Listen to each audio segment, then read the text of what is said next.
안녕하세요. 복음기도신문의 오늘의 열방입니다. 종교의 자유를 인정하지 않고 있는 이슬람 사회의 폐쇄성과 편협함을 드러내는 신성 모독죄로 파키스탄 기독교인이 잇따라 생명의 위협을 받고 있습니다. 파키스탄 기독교인 소하일 마시흐는 페이스북에서 이슬람 예언자 무함마드를 욕했다는 혐의로 기소돼 사형 선고를 받을 위기에 처해 있다고 크리스천 포스트가 최근 보도했습니다. 런던에 소재한 파키스탄 법률 지원 및 합의단체인 클라스는 지난 5일 펀자브 지방에 사는 마시흐가 현지 경찰에 의해 체포됐다고 보고했습니다. 마시흐는 지난달 30일과 31일에 진행된 이슬람 전통 축제일 중 하나인 이드 알 아다하에 대한 온라인 토론에 참여했는데요. 그가 페이스북에 염소와 황소의 피가 죄를 씻을 수 있는 것은 불가능하다고 쓴 것으로 알려졌습니다. 그는 또 마호메트가 예언자들과 대화하기 위해 천국에 올라갔다고 이슬람교인들이 믿는 사건인 미라지에 대해 거짓말에 근거한 것이라고 말했습니다.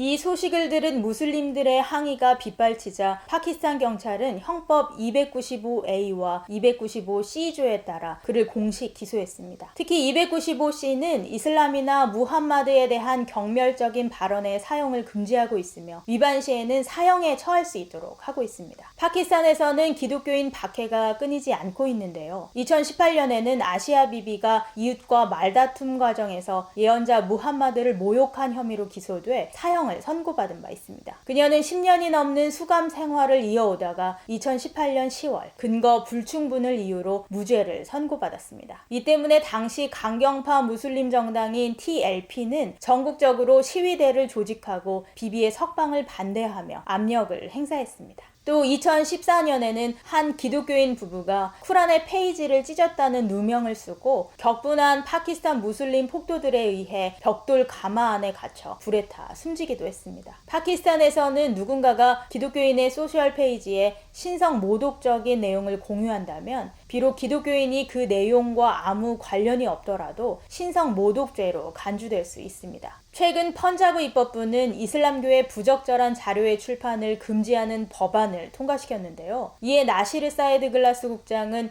신성 모독법의 오남용은 계속 증가하고 있고 오남용을 막기 위한 조치 대신 정부는 기존 법을 더욱 엄격하게 만드는 법안을 계속 통과시키고 있어 매우 우려되는 상황이라고 말했습니다. 그는 또 과거에 통제가 안 되는 군중들이 경찰서를 공격하고 유치장에서 사람을 연행해 경찰서 앞에서 산채로 불태운 장면을 본 적이 있다면서 그러나 아무도 법의 심판을 받지 못했다고 호소하며 정부의 이런 무반응은 사람들로 하여금 법을 자기 마음대로 손에 쥐고 신성모독 혐의를 받는 사람들의 운명을 결정하도록 부추긴다고 비판했습니다. 아시아 비비가 사형 위기에 처했을 때 열방의 교회들이 함께 그의 석방을 위해 기도했었는데요. 주님께서 소하일 마시흐도 새가 날개치며 새끼를 보호함 같이 보호해 주시고 석방될 수 있도록 기도해 주세요. 우리나라에서 지난해 낙태죄가 폐지된 이후 2020년 12월 31일까지 법 조항을 개정해야 되는데요. 이 때문에 여당과 청와대는 물론 소관 부처인 법무부가 낙태죄 비범죄화를 위해 정부 입법 형태로 형법 개정안을 마련할 방침입니다. 이에 따라 낙태죄 반대 진영의 강력한 입장 표명이 필요한 시점입니다. 지난 4월 11일 헌법재판소가 형법상 낙태죄 처벌 조항을 헌법 불합치로 결정한 이후 여성단체 등은 조속한 대체 입법을 주장해왔지만 기독교계를 중심으로 낙태죄 폐지 반대 목소리는 그치지 않았습니다. 그동안 낙태법 폐지에 반대 입장을 표명해온 이명진 소장은 한 기독 언론과의 인터뷰를 통해 분별 없이 성을 즐기는 사람들로 인해 많은 아이들이 죽임을 당할 수 있는 위험한 상황이라며 금년 12월 말까지 낙태죄에 대한 처벌 대체 법안이 마련되지 않는다면 낙태죄에 대해 처벌할 수 없는 위험한 상황이라고 밝혔습니다. 50년 전인 1973년 미국에서 낙태죄가 폐지된 이후 5,800만 명의 생명이 죽임을 당했는데요. 우리나라에서도 낙태죄가 폐지되면 이런 미국의 상황이 재현될 수밖에 없을 것으로 보입니다. 한편 정영선 태아살리기 위두유 캠페인 대표는 미국은 2009년 가족계획연맹의 직원 한 사람의 깨달음과 낙태 반대 주장 이후 현재 11개 주가 낙태 금지법이 제정됐거나 진행 중이라며 강력한 태아 보호법을 제정해야 한다고 주장했습니다.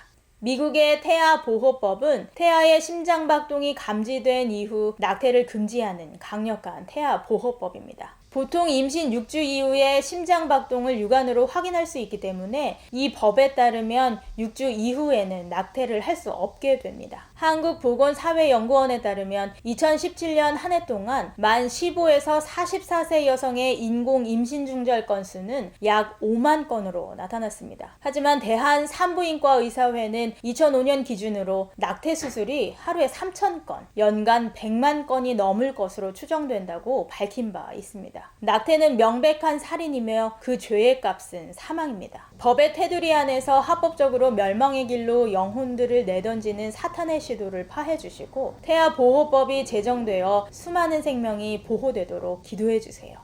이상 복음기도신문의 오늘의 열방이었습니다. 감사합니다.